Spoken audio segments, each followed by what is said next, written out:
그 우리 이제 재림 교회가 여러분들이 이제 사명이 있단 말이에요. 왜냐면 누군가가 왜 우리가 성경적이지 않은 것입니까? 우리가 잘못된 게 뭡니까? 이렇게 물어볼 때에 여러분들은 대답해 줄 수 있어야 합니다.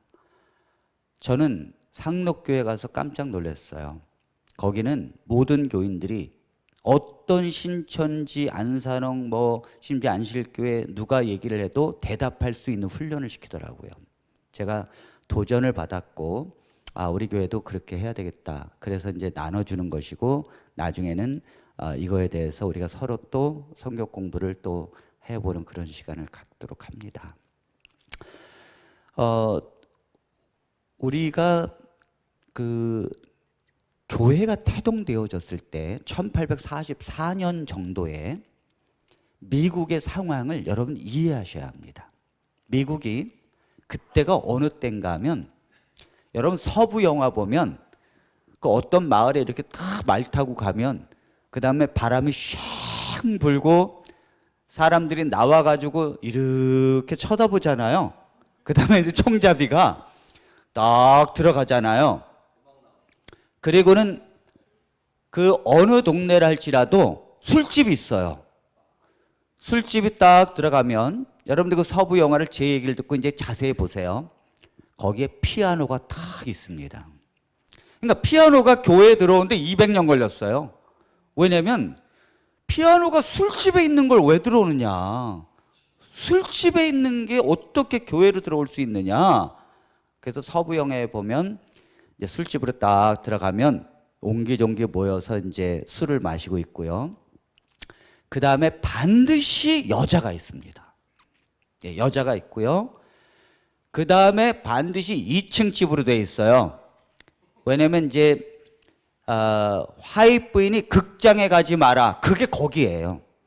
화이트 부인이 극장에 가지 마라. 이건 극장은 바로 그걸 두고 얘기하는 거예요. 1층은 스탠드 바가 있고 밴드가 있고 술 마시고 춤추면서 여자하고 마음에 들면 2층에 올라가서 자는 거. 그게 극장이에요. 그 극장에 가지 말라는 거 그걸 얘기하는 거예요.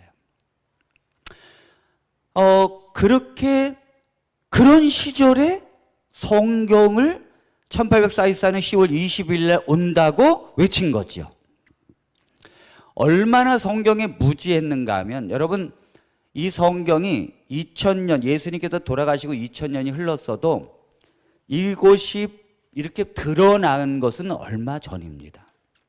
왜 그런가 하면 천주교회가 그 오랜 시간 동안에 이 성경을 가지고 사람들을 속였어요.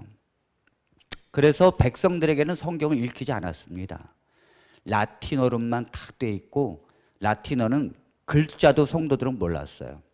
그런데 이 신부가 자기들만 이렇게 성경을 보고서는 그 다음에 천주교가 조직이잖아요. 조직. 그러다 보니까 누가 어떤 생각을 하는 게 용납이 안 됐어요.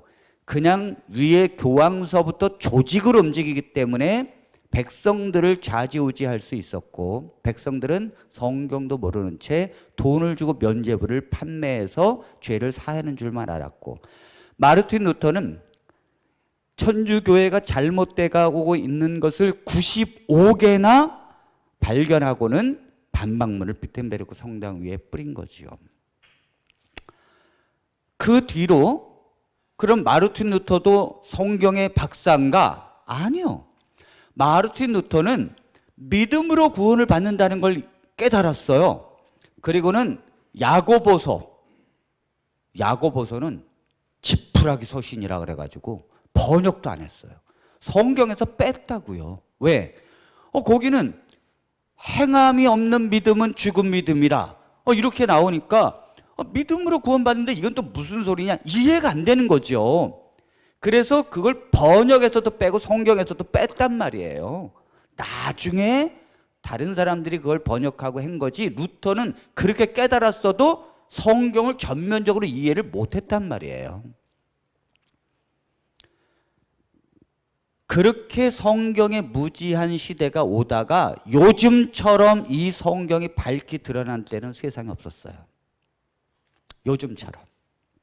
지금은요, 목회자가 아니어도 평신도 중에서 성경을 더 많이 알고 있는 사람들도 많아요. 요즘에는 인터넷에 다 나와 있고 누구든지 주석책을 볼 수 있고 다 공유하는, 지식이 가장 공유하는 세대가 됐기 때문에 지금처럼 성경을 이해하던 때는 사실 이 세상에 없었습니다. 그러니까 화이트부인 당시에는 서부는 권총으로 땅 쏘던 시대였고, 그 다음에 남부에는 노예를 사고 팔고 하면서 흑인들이 밭일하고, 그렇게 그 다음에 백인들은 교회 다니고, 그런 시절에 1844년 10월 20일 날 예수님이 재림한다라고 다니엘서 8장 14절을 가지고, 그리고 다니엘서 9장 25절에 예루살렘을 중건하라는 영이 날 때부터가 BC 457년이다라고 말했으니, 그것이 얼마나 무지한 곳에서 성경을 이해하지 못하는 가운데서 시작됐다는 것을 우리가 시대 상황으로 알 수 있어요. 놀라운 건 그때 당시의 사람들은 별의별 말을 다 했었지만 그것이 얼마나 성경적으로 미비하다는 것을 깨닫고는 변천의 변천을 거쳐서 오늘날의 사람들은 성경에 어떤 그런 얘기를 하면 그등 지나가는 개도 웃어요. 그런데 안타까운 건요, 재림교회는 그거를 그대로 붙들고 있다라는 거예요. 그걸 붙들고 있고 거기에 토대 위에서 교회가 세워진 것입니다. 1844년 10월 22일이 무너지면 재림교회는 와르르 무너져요. 요즘 재림교회가 우리 믿음으로 구원받는 거 우리가 그게 중요하잖아요. 아니요. 재림교회에서는 가장 중요한 것은 믿음으로 구원을 받는 게 아니에요. 그거는 교과 공부에도 나와요. 가장 중요한, 재림교회에서 가장 중요한 교리는 1844년 10월 20일 교리예요. 왜냐하면 그것 때문에 예수님이 성소에서 지성소로 들어갔다라고 하고, 지성소로 들어갔기 때문에 조사 심판이 이루어진다 하고, 그것 때문에 쇠천사의 기별이 시작됐다라고 믿는 거예요.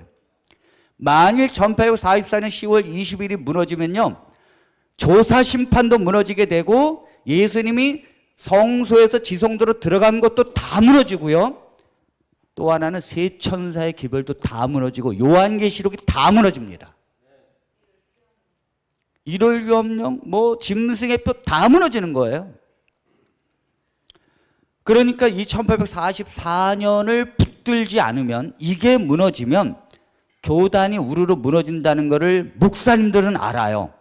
그래서 평신도들은 이해가 안 되는데도 목사님들은 계속 교육을 시킵니다.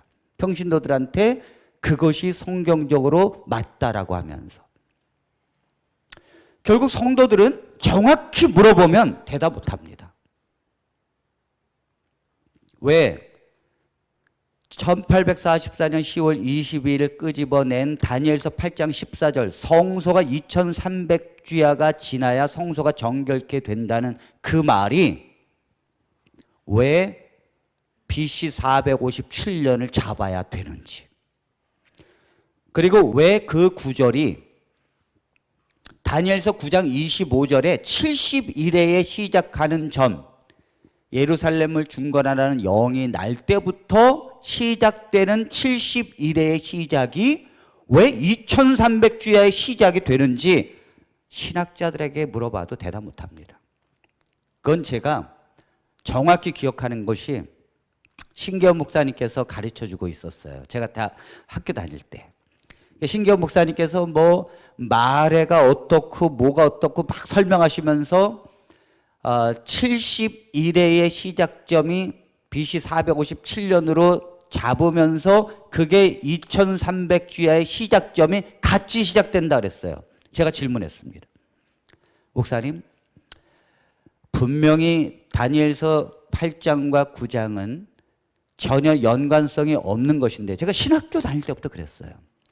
전혀 연관성이 없는 것인데 정확히 2300GR을 왜 70일의 시작점을 잡아야 되는지 설명하시라고 했더니 결국 수없이 설명했지만 신경 목사님의 솔직한 대답은 무리가 있을 수 있다라고 대답했어요. 그렇게 설명하는 건 무리가 있을 수 있다.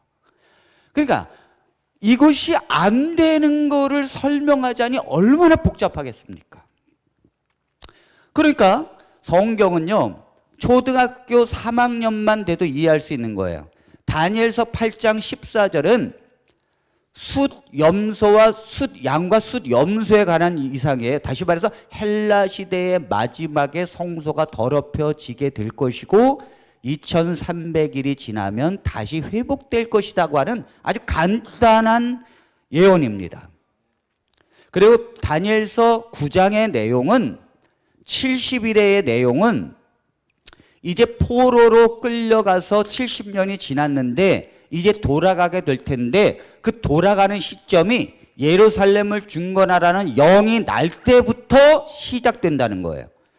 그리고 그때부터 70일을 이 백성을 위해서 하나님이 특별한 예언을 줬다는 거죠. 제가 그 부분에 대해서는 다음에 이제 자세하게 얘기를 하기로 하고, 중요한 건 다니엘서 9장의 70일의 시작점 예루살렘을 중건하는 영이 날 때부터 이건요, 바벨론 포로 끝나고 돌아갈 때의 시작이에요. 그리고 다니엘서 8장 14절에 성소가 정결케 된다는 것은 헬라 시대의 끝에 이루어지는 것이고, 이 차이점은 몇백 년밖에 안 돼요. 그런데 이거를 BC 457년을 70일의 시작점을 잡고 그리고는 2300년이 흐르니 1844년 10월 22일이 되는 것이고, 그날 예수님 재림한다고 하니 거짓된 잘못된 예언에는 아무런 결과가 없는 거죠. 자, 이것이 이제 우리 재림교회의 가장 치명적인 약점입니다. 이 약점은요, 피할 길이 없어요. 왜냐하면 이건 증명할 길이 없습니다, 재림교회는. 자, 그러면 마지막으로 목사님, BC 457년 아닥사스다 제7년에 예루살렘을 중건하라는 영을 재림교회가 잡는 이유가 있어요. 그리고 고레스 왕이 BC 537년에 너희들은 돌아가라라는 명령이 성경적으로 70일의 시작점이라는 걸 인정하지 않는 이유가 있습니다.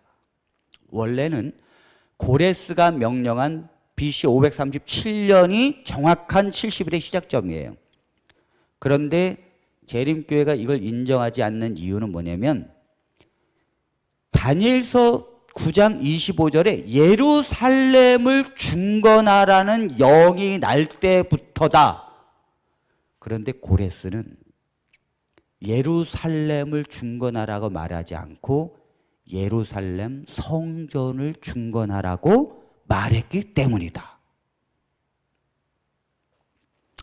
자, 여러분 성경을 혹시 가지고 계시면 여러분들이 한번 성경을 좀 보겠습니다.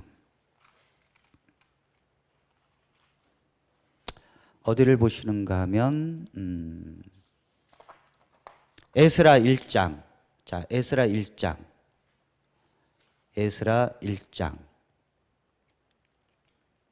에스라 1장 1절 2절을 한번 보겠습니다. 자, 에스라 1장 1절로 2절. 자, 여러분들이 성경을 가지셨으면 누가 한번 읽어보세요. 에스라 1장 1절로 2절.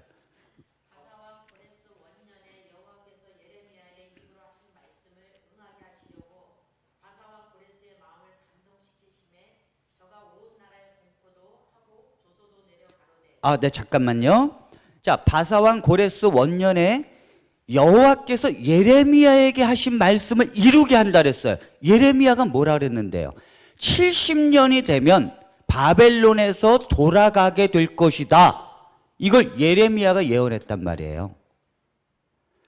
그리고 돌아갈 때쯤 돼서 이제 내가 내 백성을 위해서 70일에로 기한을 정했는데 돌아가라는 명령이 떨어질 때부터 70일에가 시작되는 것이다. 그랬단 말이에요. 그러니까 지금 누가 지금 그걸 이루고 있어요? 고레스가 이루고 있단 말이에요. 자, 그 다음에 2절.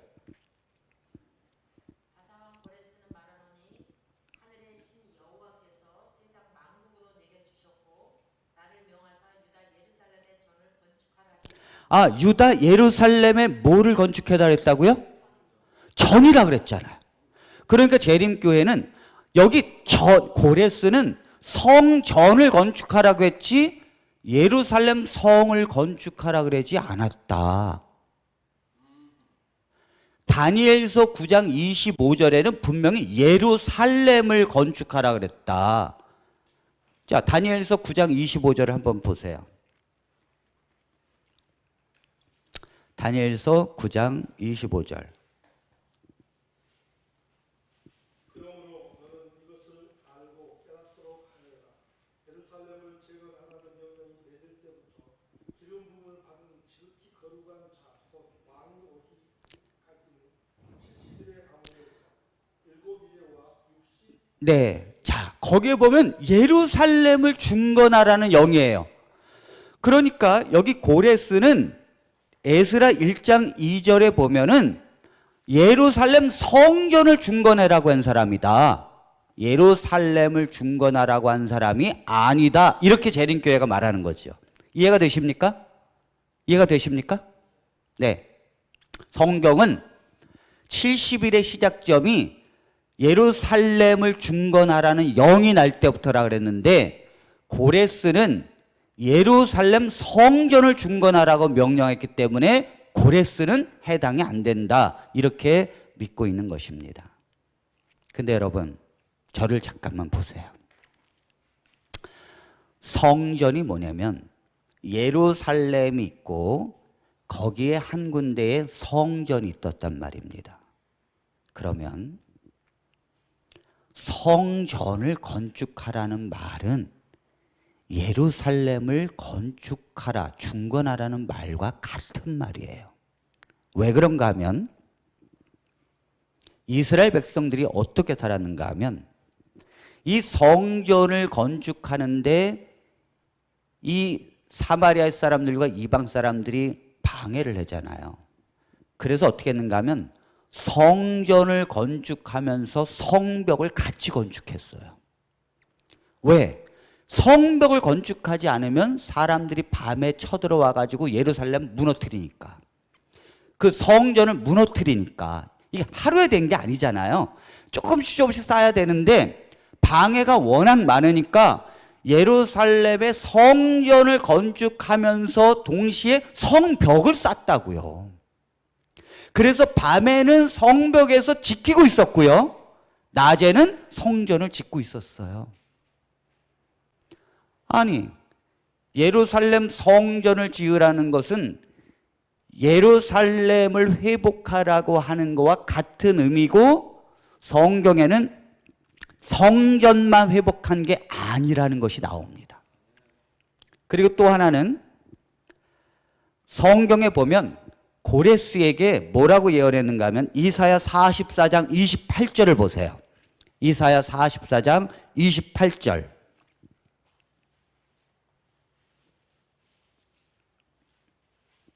자, 이사야 44장 28절. 누가 한번 크게 읽어보세요. 나는 고레스를 가리켜 그는 내 목자다. 그가 나의 모든 뜻을 이룰 것이다라고. 아하, 고레스라고 하는 사람은 태어나기도 전에 그는 나의 목자라는 거예요. 하나님의 종이라는 거예요. 하나님의 모든 기쁨을 이룰 것이다. 그가 태어나기도 전에. 그 다음에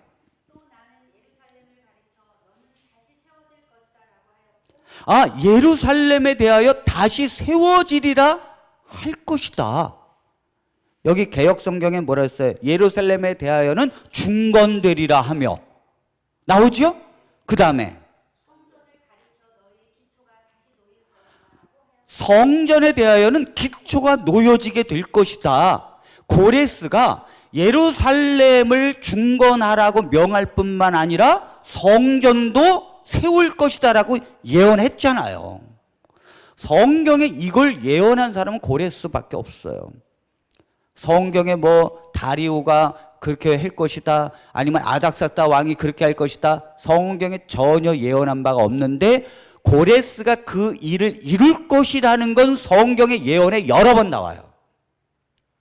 그래서 이사야 선지자는 고레스가 태어나지도 않았는데 고레스라는 왕이 태어나서 이 백성을 돌려보낼 것이다 라고 예언을 했다는 거예요. 자, 그러면 오늘은 제가 뭘 공부하냐면, 왜 재림교회가 이런 부분에 대해서 이렇게 명백한데도 왜 이렇게 BC 457년에 그 아닥사스다 왕에게 그 시간을 잡는가 하면 신구약 중간사를 모르기 때문입니다. 여러분들이 재림교회 치명적 약점이 있어요. 그건 신구약 중간사에 대해서 전혀 모른다는 거예요. 신구약 중간사가 뭐냐면, 구약이라는 것이 BC 예수님 태어나기 전에 400년 전에 끊어졌어요. 그리고 예수님 오실 때까지 400년은 이 역사에서 사라졌다고요. 그걸 신구약 중간사라 그래요. 그 신구약 중간사가 얼마나 중요한가 하면 거기에 사실 다니엘서의 예언이 거기 다 나옵니다. 다니엘서 예언을 풀려면은 그 신구약 중간사의 400년 동안의 세계 역사가 어떻게 흘러왔는지를 알아야 다니엘서를 푸는데, 이것을 전혀 모르는 재림교회는 그걸 뛰어넘어서 그냥 종말론으로 풀어버려요. 그러면 제가 오늘부터 뭘 제가 말씀드리는가 하면, 신구약 중간사에 페르시아 왕들이 어떻게 왕들이 진행되어 왔다는 걸 제가 말씀드리면 여러분들은 에스라 느헤미야가 바로 다 풀려요.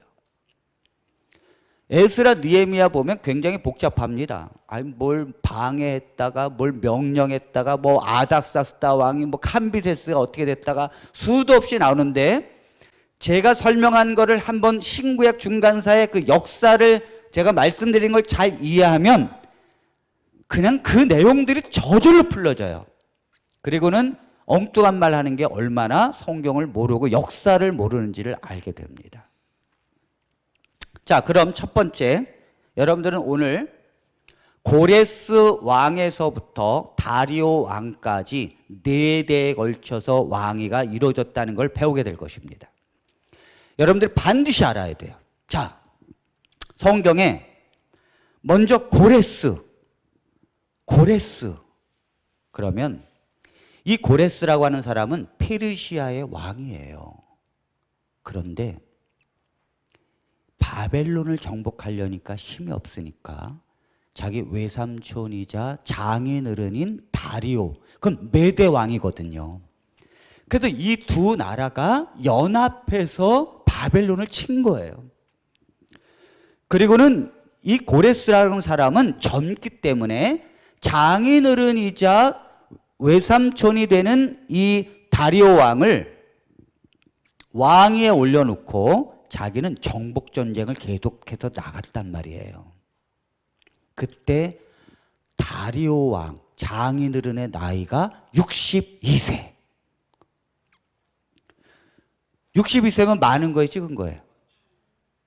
엄청 많은 거예요. 대부분요, 알렉산더 33세. 거의 33세예요.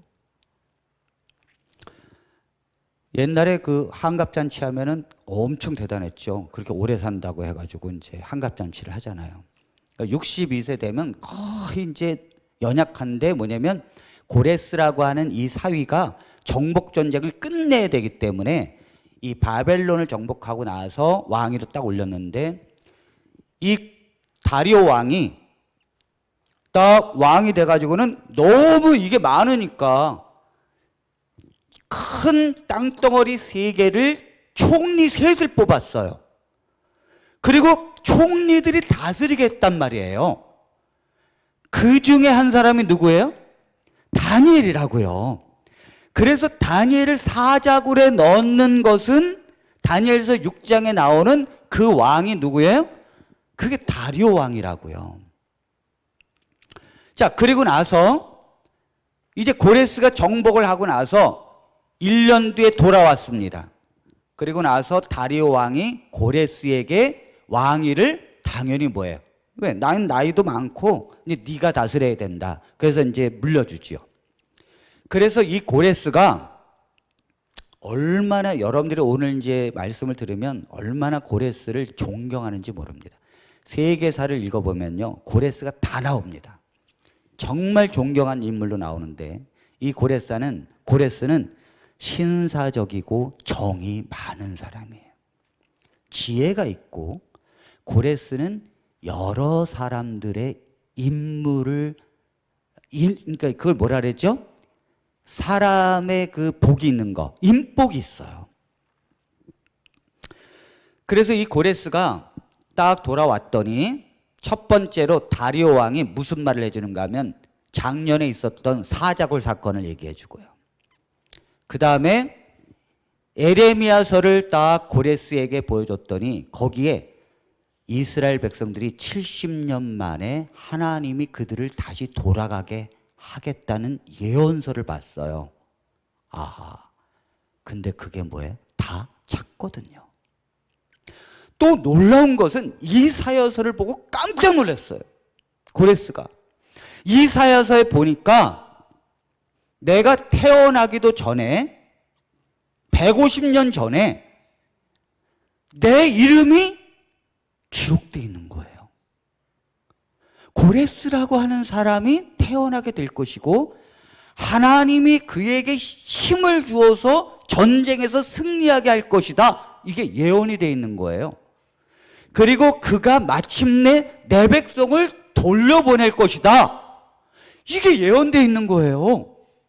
따지고 보니까 이 고레스가 자기가 가는 데마다 승리했거든.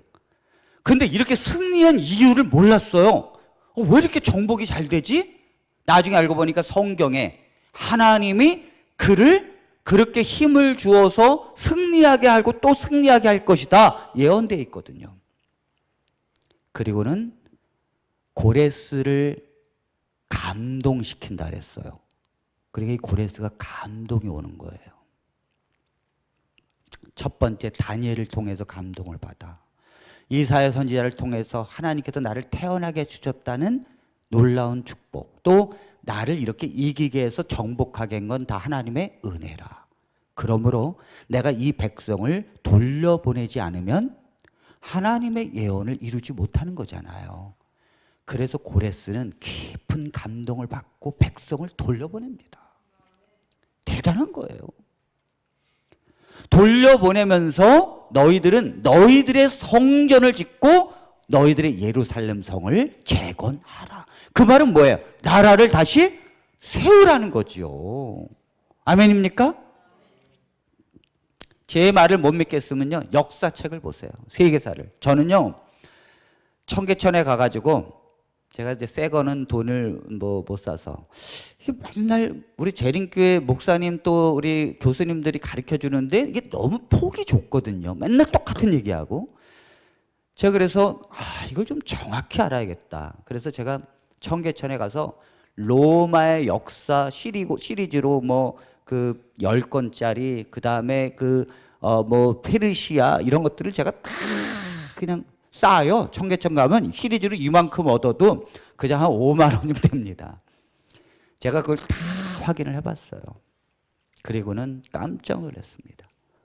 얼마나 재림교회에서 역사를 왜곡하는지, 그리고 또 하나는 너무 역사를 모른다는 사실에 깜짝 놀랐어요.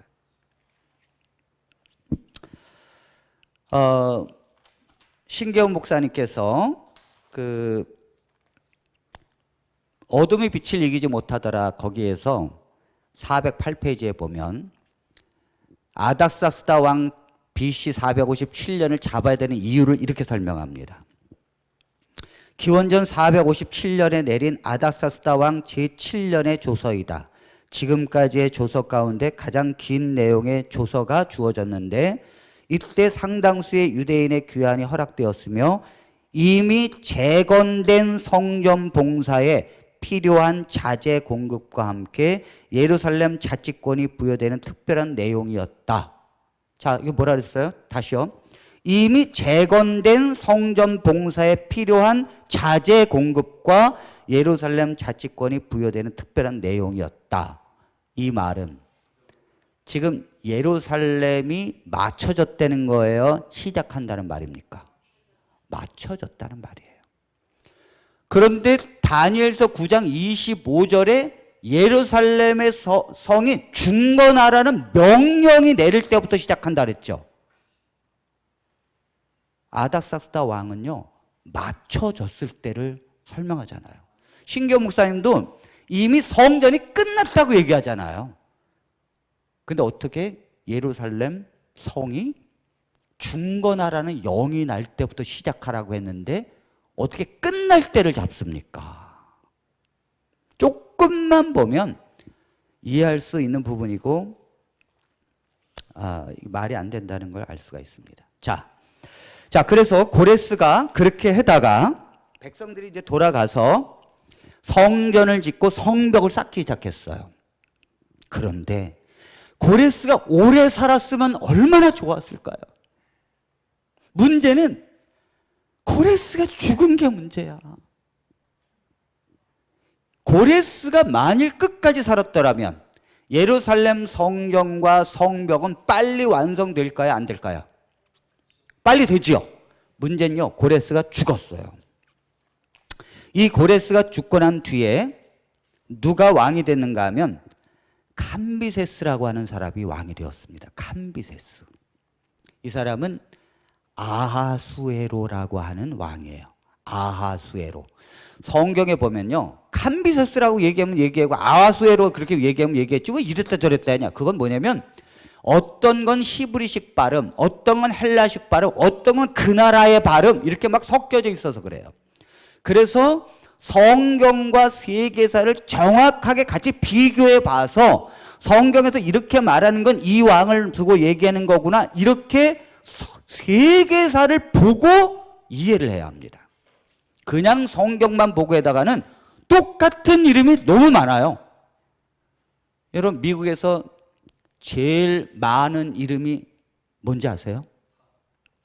미국에서 제일 많은 이름이 존이에요. 존. 존이 뭐냐면 요한이거든요. 요한. 요한의 영어 발음이 존이거든요. 그 존, 이렇게. 그런데 미국의 존은요, 존 그러면요, 한 200명 중에 한 명은 쳐다봐요. 그러니까 성경에도 똑같은 이름을 쓰는 사람들이 너무 많았기 때문에 역사를 이해하지 못하면 그냥 아하수에로 그럼 이게 여기 아하수에로 그랬으면 이거 이왕인가? 그렇게 헷갈린단 말이에요. 역사를 알아야 합니다. 자, 고레스가 죽고 그 다음 아들이 왕이 됐는데 이름이 뭐라고요? 캄비세스예요. 캄비세스. 아하수에로라고 하는 이름을 갖고 있는 거죠. 그런데 이 캄비세스가 얼마나 악독한 왕인지 몰라요. 그러니까 아버지는 덕이 있고 정이 있고 통치력이 있고 인복이 있고 사람을 다스릴 줄 아는데 꼭 그런 집안의 그 아들은 꼭 반대가 나올 수 있어요. 여러분 왜 반대가 나오는지 아세요? 대부분이에요. 남편이 정말 좋으면 부인은 반대를 만나게 돼 있어요. 남편이 퍼주는 거 좋아하면 부인은 욕심. 부인이 막 퍼준다 그러면 남편은 구두쇠를 만날 수 있어요. 그러다 보니까 그 자녀는 그 한 사람 좋은 사람을 갖고 태어나는 게 아니라 반대 배우자의 성향을 갖고 태어날 수 있기 때문에 반대로 태어날 수 있는 거예요. 성격이 급한 사람은 성격이 느긋한 사람을 만나게 되는 것이고 자녀는 나는 급한데 자녀는 천상태상이야. 그냥 뭐 세워라 내워라야. 그러니까 너무 답답하죠. 이게 그래서 나오는 거거든요. 그러니까 이 고레스가 부인은 아마도 조금 뺑덕어멈 같은 사람이 아니었겠는가. 왜냐하면 그 캄비세스가 너무도 고약하고 급하고 다혈질이고요. 정도 없고요. 아주 잔혹한 사람이었어요. 그러니까 이 캄비세스가 왕이 딱 돼가지고는 애굽 왕에게 사신을 보냈어요. 소문에 애굽 왕 아마시스라고 하는 애굽 왕의 공주가 너무너무 예쁘대. 그래가지고 이 못된 왕은요, 사람의 인품을 보고 하는 게 아니라 예쁘다면 무조건 뭐예요? 내 여자로 삼으려고 그래요. 예쁘다 그러면. 그래가지고 이 애굽 왕 아마시스에게 사신을 보냈어요. 내가 당신의 딸과 결혼을 하고 싶으니까 당신의 딸을 보내라고. 그랬더니 애굽 왕이 사신을 통해서 딱 듣고는 이 애굽 왕도 고레스 왕은 훌륭하지만 그의 아들은 망난이라는 걸 알고 있었거든요. 그래가지고 어떻게 보냈는가 하면 이렇게 보냈어요. 자고로 사람은 격에 맞게 살아야 한다. 그래가지고 식물을 보냈어. 공주의 식물을 보냈다고요. 재밌죠? 이런 얘기 재림교회에서는 절대 못 들어볼 거예요. 왜냐하면 이 신구약 중간사를 전혀 모르니까요. 그랬더니 공주는 안 오고 못생긴 식모가 와가지고 화가 머리끝까지 나가지고요. 내가 그 애굽을 내가 정복해서 저 왕을 내가 죽여야겠다. 아니 자기가 시작해가지고 자기가 정복을 시작해. 그래서 이 캄비세스가 이렇게 다혈질이고요, 이렇게 보복을 하는 사람이에요. 그래서 결국은 애굽을 갖고 군대를 끌고 애굽으로 쳐들어갑니다. 그랬더니 지금은요 차로 달리고 막 그러지만 옛날에는 그거 한번 가려면 이 장수들은 말을 타고 간다 치더라도 밑에 신하들은 쫓아가야 되잖아요. 그러니까 서울에서 부산 가려면 얼마나 걸릴까? 네? 이거 한 달 막 걸리는 거죠. 그러니까 그 애굽을 치러 가는데 쫓아다니고 이제 막 뛰어서 가는데 너무 빨리 가니까 신하들이 물 떨어졌어, 열사병 걸려, 막 뒤에서 죽어가는 거예요. 그래가지고 막 가는데 그 기간이 한 이렇게 2달, 3달 지나니까 그 사이에 애굽 왕은 죽었네. 그리고 그 아들이 왕이 됐어요. 그런데 처음에 왕이 되니까 저 캄비세스, 다시 말해서 이 페르시아의 왕이 뭡니까? 세계를 제패하고 있는 미국의 왕처럼 강력한 나라잖아요. 쳐들어온다니까 겁을 먹어가지고, 왜? 경험이 없잖아요. 겁을 먹어가지고 멤피스 성으로 도망을 갔단 말이에요. 그리고는 이 캄비세스가 와가지고 멤피스 성으로 도망갔다는 걸 알고는 거기 쫓아가가지고 일주일 만에 정복해가지고요. 게임이 안 되잖아요. 그래서 내가 너의 아버지 무덤에 좀 가봐야겠다. 그래도 무덤에 가서 참배라도 해고 가야지 내가 그냥 갈 수 있겠느냐. 그래가지고 무덤이 어디 있느냐 안내해라 그랬어요. 그랬더니 이 아들이 포로가 돼가지고 그 무덤에 안내를 했더니 이 캄비세스가 그 관에서 그 왕을 끄집어내가지고 칼로다가 토박토박 냈어요. 그리고는 그 도시로 애굽의 수도로 가가지고 사람들이 다 보는 앞에서 질질질 끌고 다니다가 결국 불에 태워서 없앱니다.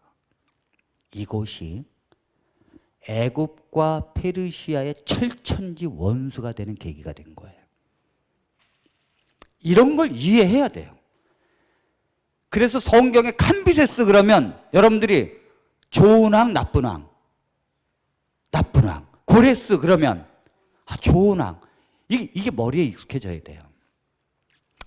그리고 나서 결국은 돌아옵니다. 돌아오는데 캄비세스가 이 애굽을 처참하게 정복한 이 순간, 이제 애굽이라고 하는 견제 세력이 정복되어지는 순간 이젠 적이 없어요. 그러니까 이 캄비세스 왕에게 나라의 그 왕들이, 옆에 있는 왕들이 조공을 바치고 와서 막 잘 보이려고 애를 쓰고 막 그러는 거예요. 그런데 문제는 조공을 바치고 다 잘 보이려고 애를 쓰는데, 다 충성 맹세를 했는데, 애굽에 있는 동안에 에디오피아의 왕 구스 왕이라는 사람은 오지도 않는 거야. 여러분, 지금은 에디오피아가 우습게 보여도요, 옛날에는 한때 세계를 지배했습니다. 우리나라에 전쟁이 일어났을 때, 6.25 전쟁이 일어났을 때 16개국이 우리나라를 도왔잖아요. 그 중에 에디오피아가 있어요. 그러니까 이 에디오피아의 왕 구스가 오지도 않고 이렇게 얘기했어요. 캄비세스가 누구냐? 난 그를 모른다. 그랬더니 이 캄비세스가 화가 나가지고 사신을 다시 보내가지고 왜 구스가 왕의 왕인 캄비세스에게 예를 갖추지 않는가 하면서 경고를 했습니다. 그데요, 이 에디오피아의 사람들은 키가 장대예요. 지금도 세계 최고입니다. 그 수단이라는 나라 1m 85예요, 평균이. 미국 저리 가랍니다. 아프리카인인데 삐쩍 말라가지고 쫙 커요. 그러니까 그들은 이 기골이 단단하고 키가 장대 같았기 때문에 굉장한 힘이 있었어요. 그래서 이 시커멓고 기골이 장대한 이 에디오피아의 사람들이 그 사신에게 이렇게 했습니다. 활 하나를, 묵직하고 튼튼한 활 하나를 주면서 캄비세스 왕에게 전하라고. 젖을 좀 더 먹고 힘 좀 길러서 이 활을 당겨서 활 쏠 만한 힘이 생기거든 다시 오라. 그러면 우리가 상대해 주겠다. 그래서 사신이 구스왕을 데리고 오려니까 구스왕은 안 오고 웬 활을 갖고 왔어? 무겁고 큰 거를.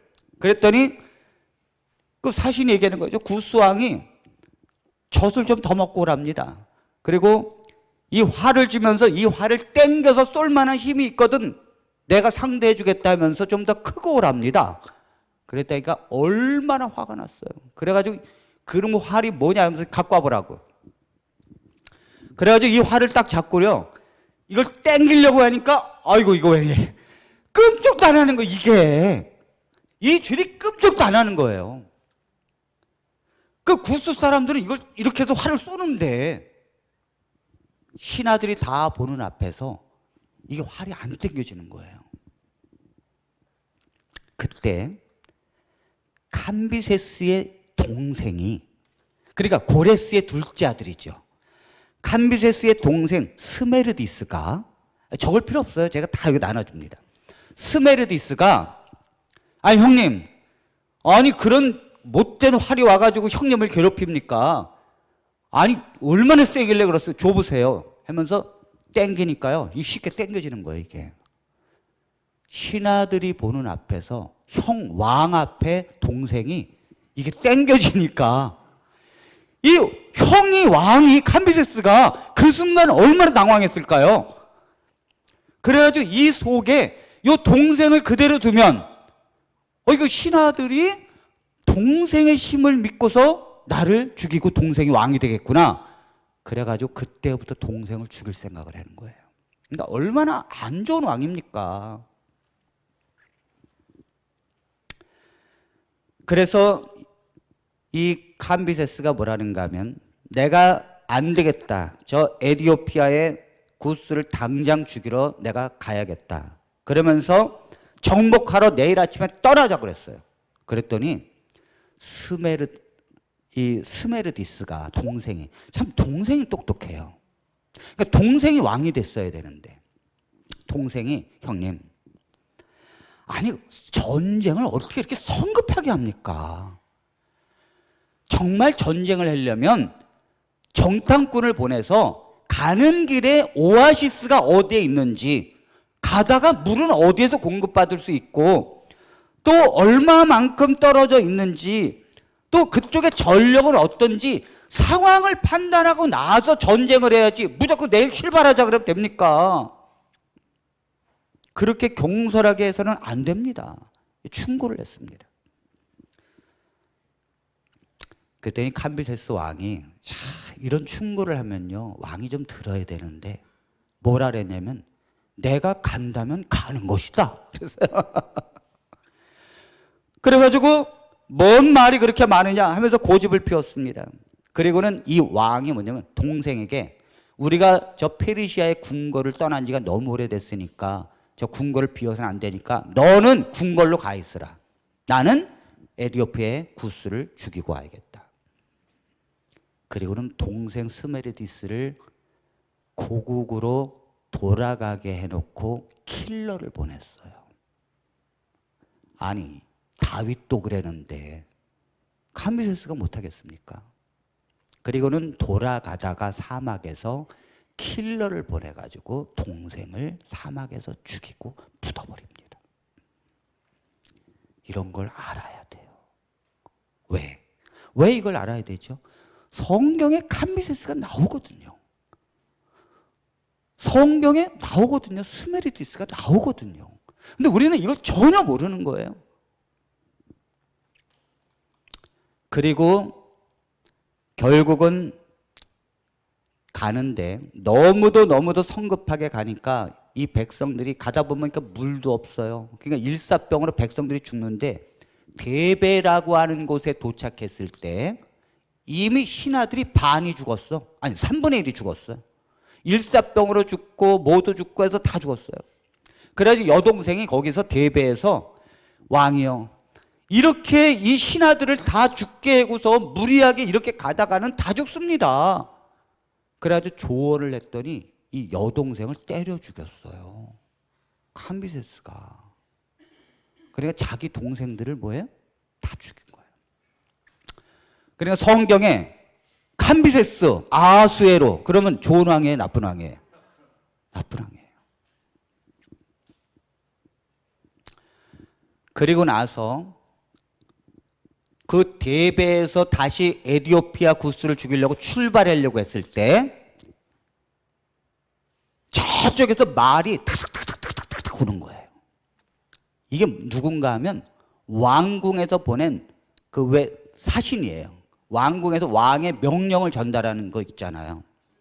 네, 그 사람이 막 오더니 이 캄비세스에게 딱 오더니 두루마리를 딱 펼치더니 이렇게 말했어요. 지금부터 캄비세스는 페르시아의 대왕 스메르디스 황제의 명을 받으라 그랬어요. 이게 무슨 소리예요? 자, 지금부터 두루마리를 쫙 피면서 지금부터 캄비세스는 페르시아의 대왕 스메르디스의 황제의 명을 받으라. 아니, 스메르디스가 누군데? 동생이잖아요. 동생인데 가다가 킬러를 보내가지고 죽였잖아요. 근데 무슨 황제가 스메르디스인데 명령을 받으라 하면서 왔어요? 그래가지고 킬러를 불렀어요. 야, 너 어떻게 된 거야? 너 내 동생 스메르디스 죽이라 그랬어? 안 죽이라 했어? 아니, 제가 죽였는데요? 죽여서 묻었는데요?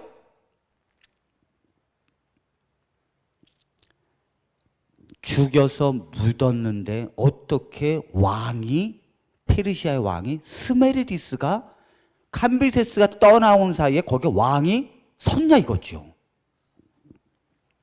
그렇죠? 그래서 이거 에디오피아의 구스왕 죽이러 가다가 나라 빼앗기겠다. 그래가지고 데베에서 구스로 가는 길을 내버려 두고 그 페르시아의 궁궐로 막 가는 거예요. 여러분 얼마나 빨리 달렸을까요? 신하들은요 쫓아오다가 반은 죽었어. 반은 죽었어요.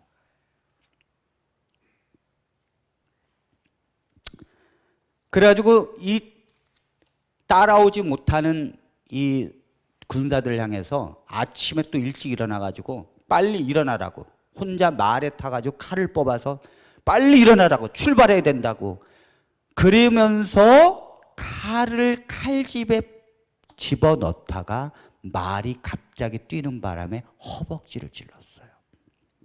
자기의 허벅지를 찔렀어요. 그래서 그 파상풍으로 사막에서 죽습니다. 그러니까 아기는요, 죽을 때도 곱게 못 죽어요.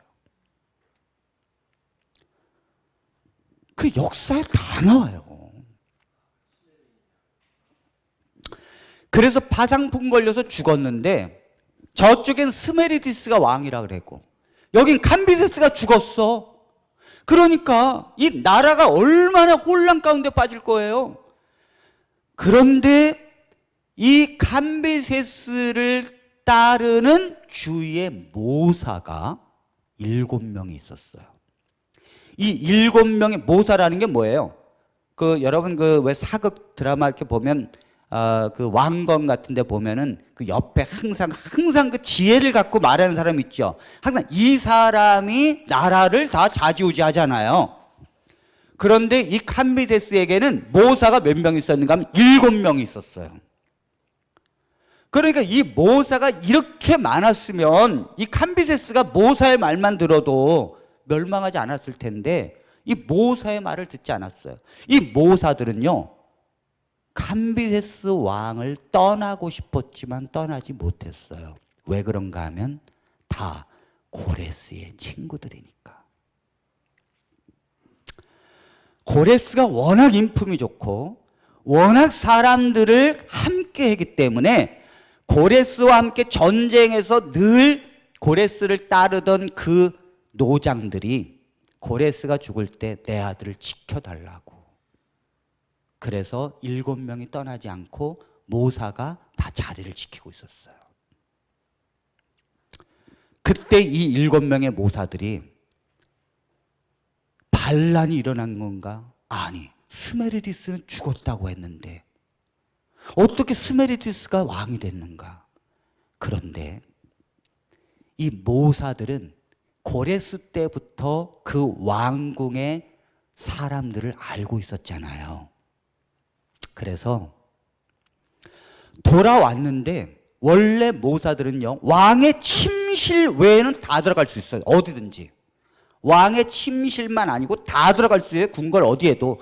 그런데 7명이 딱 왔는데 군사와 함께, 남은 군사와 함께 왔는데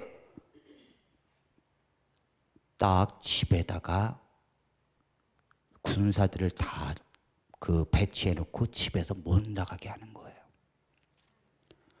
그러면 반역이 틀림없구나. 그래서 이 7명이 어떻게 했는가 하면 자기들이 알고 있는 스메르디스가 고레스의 아들이 하나가 있고 똑같은 이름의 스메르디스가 왕실의 먼 친척의 한 사람이 있다는 걸 알고 있었어요. 그 두 사람은 생김새도 거의 똑같고 이름도 똑같아서 사람들이 평소에도 어렸을 때부터 구별을 잘 못하던 거를 알았어요.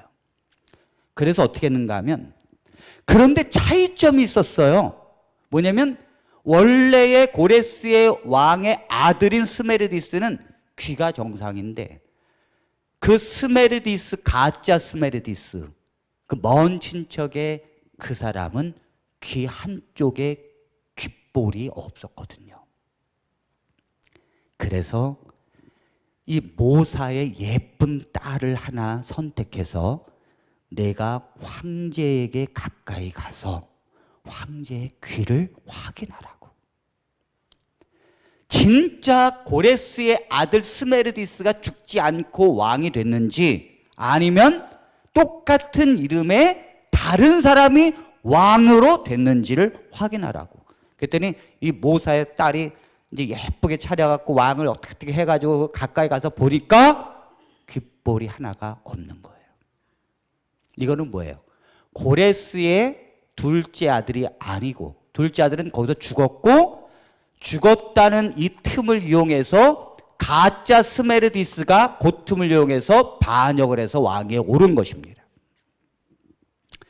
이거를 깨닫고는 이 7명의 모사가 군사들을 동원해서 왕실을 들어가서 이 가짜 스메르디스를 죽였어요. 그 가짜 스메르디스가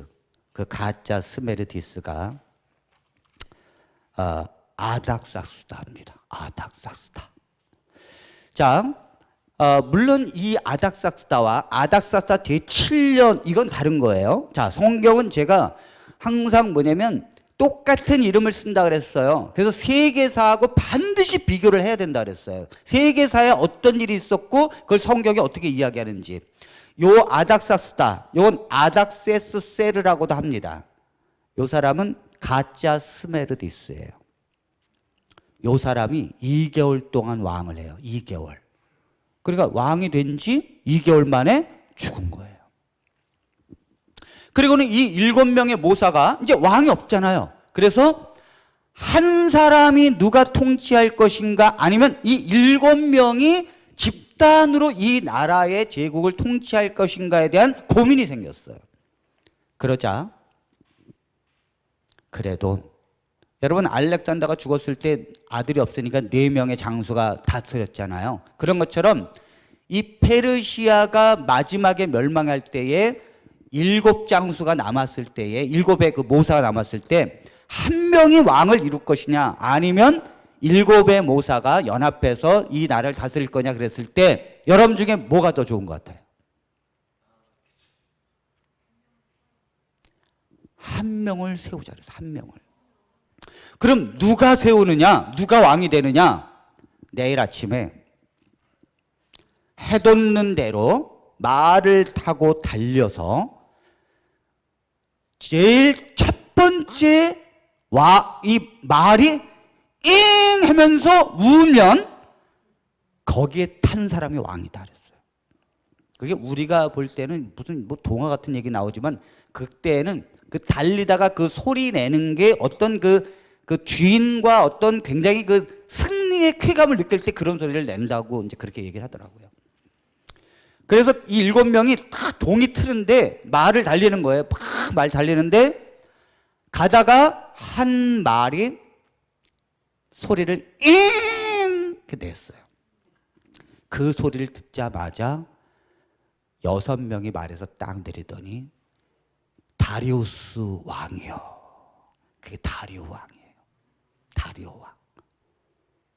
그 다리우스 왕이 다리우스 히스타페스 1세입니다. 이 사람이 바로 다리오 왕. 그러면 목사님, 아하수에도 많이 들어봤고 그 다음에 뭐 다리오도 막 들어봤는데 이거 사자굴이에요? 아니 그거 아니라니까요. 그게 사자굴이 아닌 이유가 뭐예요? 사자굴의 다리오 왕과 이 다리오 왕이 같죠. 근데 사자굴의 다리오 왕이 아닌 이유가 뭐죠? 사자굴은 고레스 전이잖아. 그죠? 그 전에가 다리오고, 이거는 한창 와가지고 그 다음에 다리오, 그 모사 중에 왕이 된 다리오 왕. 그러면 여러분들이 에스라서 4장 4절로 5절을 보세요. 자, 이제 마칩니다. 에스라서 4장 4절로 5절. 자, 에스라서 4장 4절로 5절. 우리 같이 한번 누가 좀 읽어볼까요? 이로부터 그 땅 백성이 유다 백성의 손을 약하게 하여 그 건축을 방해하되 바사와 고레스의 시대부터 바사와 다리오가 즉위할 때까지 관리들에게 뇌물을 주어 계획을 성경은요 간단하게 나와요. 뭐라고 나오는가 하면 이 백성을 돌아가게 해서 결국은 그 성전과 성벽을 건축하게 했는데 이방인과 사마리아인들이 방해를 했다. 그런데 언제부터 언제까지 방해를 했다? 이게 여기 뭐라 그래요? 바사왕 고레스의 시대부터 바사왕 어디까지? 다리오 왕까지 관리들에게 뇌물을 주어가지고 그 계획을 막아버렸다. 여기 고레스에서 다리오까지 제가 지금 설명했잖아요. 성경에는 나와 있지 않는데 거기서 거기까지가 4명의 왕이 존재했다고요. 자, 첫 번째 고레스 왕. 고레스 왕은 좋은 왕이에요, 안 좋은 왕이에요?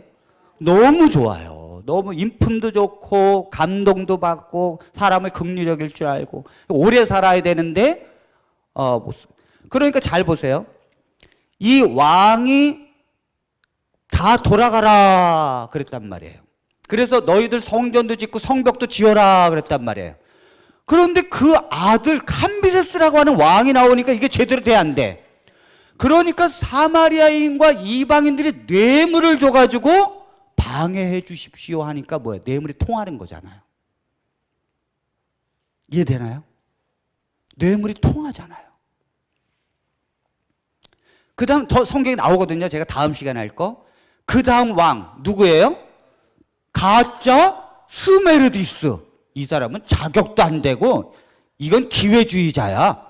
그냥 그 왕이 먼 데서 전쟁 틈에 갔는데 어떻게 그 스메르디스라고 하는 사람이 죽었다는 걸 알아듣고는 자기가 왕이 돼버렸어. 이 사람 뇌물 받을까 안 받을까? 받을까 안 받을까요?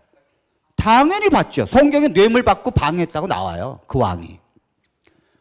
그리고 나서 모사 중에 아까 빠진 게 있는데 7명 중에 오타네스라고 하는 모사가 나이가 제일 많았는데 나는 경쟁에서 왕이 되는 거를 난 포기하겠다. 난 나이도 많고 나는 그냥 돕겠다. 그래서 오타네스가 빠지고 6명이 뛴 거예요. 자, 그런데 그 6명 중에 한 사람이 말이 울어가지고 왕이 되고 나머지는 또 다 약속도 잘 지켜요. 울자마자 말에서 내려서 황제폐하 다리오 왕 만세 그랬어요. 요 모사 다리오 왕은 좋은 왕일까요? 나쁜 왕일까요? 이제 여러분들이 이제 성경을 보는 눈이 있네요. 당연하죠. 왜요? 그 캄비세스의 악한 품행에도 불구하고 고레스와의 정 때문에 떠나지 않고 계속해서 눈물로 가르쳤던 사람. 그러니까 성경에 보면 이 사람이 왕이 됐을 때 비로소 유대의 지도자들이 편지를 써요. 우리가 방해를 받았는데 성벽을 짓지 못하고 성전을 재건 못하고 있는데 도와달라고. 그러니까 이 사람이 아니 니들이 그걸 성벽을 짓고 하는 거를 도와달라고 그랬는데 고레스가 명령을 내린 걸 알잖아요. 그리고 이걸 공식적으로 하려면 고레스의 명령서를 찾으라고 그랬어요. 그래서 고레스가 이 땅의 백성들은 돌아가라. 너희들은 성전을 짓고 성벽을 재건하라. 한 명령서를 찾았어요. 그리고 이 명령서대로 나는 고레스 왕의 유언을 따라서 그들을 보내노라. 그래서 백성들이 간 거라고요.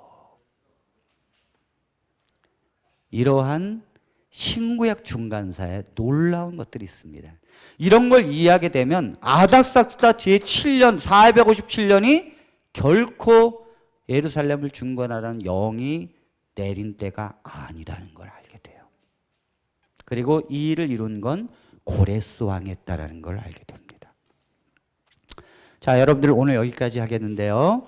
제가 오늘 나눠드리는 건 제가 한 내용 다 있거든요. 여러분들이 집에 돌아가셔서 오늘 뭘 아시는가 하면 고레스 왕에서 다리오 왕까지 그 다리오 왕은 사자굴의 다리오 왕이 아니라는 거예요.